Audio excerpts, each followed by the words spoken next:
Welcome back to Primetime News. Special welcome to viewers on onespotmedia.com as well as TVJ International in the Cayman Islands. Up first this evening, Minister of Legal and Constitutional Affairs Marlene Malahoo Fort today sought to clarify the government's position on whether the country will remain with the British Privy Council or make the Caribbean Court of Justice its final court of appeal. She was speaking at Wednesday's post-cabinet press briefing at Jamaica House. Kalisha Williams has that story. Minister of Legal and Constitutional Affairs Marlene Malahoo Fort represented Prime Minister Andrew Holness at Wednesday's post-cabinet press briefing in answering questions posed by the opposition leader Mark Golding recently about the constitutional reform process.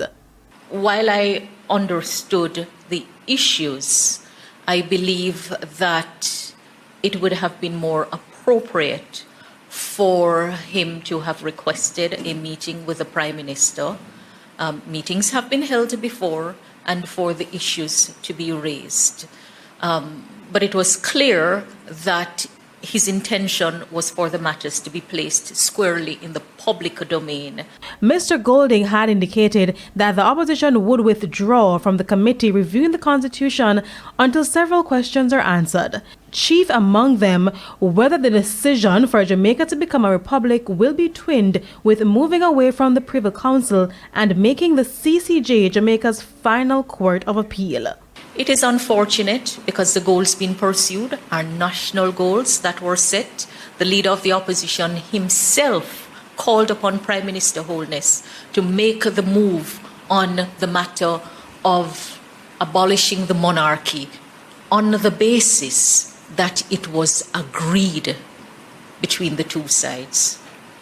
And at that time, there was no talk about simultaneously moving the court, because we understand that we have to go through a process. And she further stated that the opposition is failing to understand that there is a process which must be followed. We do not see which court as a matter of a Jamaica Labour Party court. We see it that it will have to be determined in the context of which court will suit the interest of Jamaicans who utilize the court to resolve their disputes. We look on the numbers and the statistics. We have been looking on the infrastructure of the court, the jurisdiction of the court. We have been looking on complaints about how the system is run, the delays in the court, what needs to be done. Which is why the Constitutional Affairs Minister said 3 possible options are being considered, but it will take time.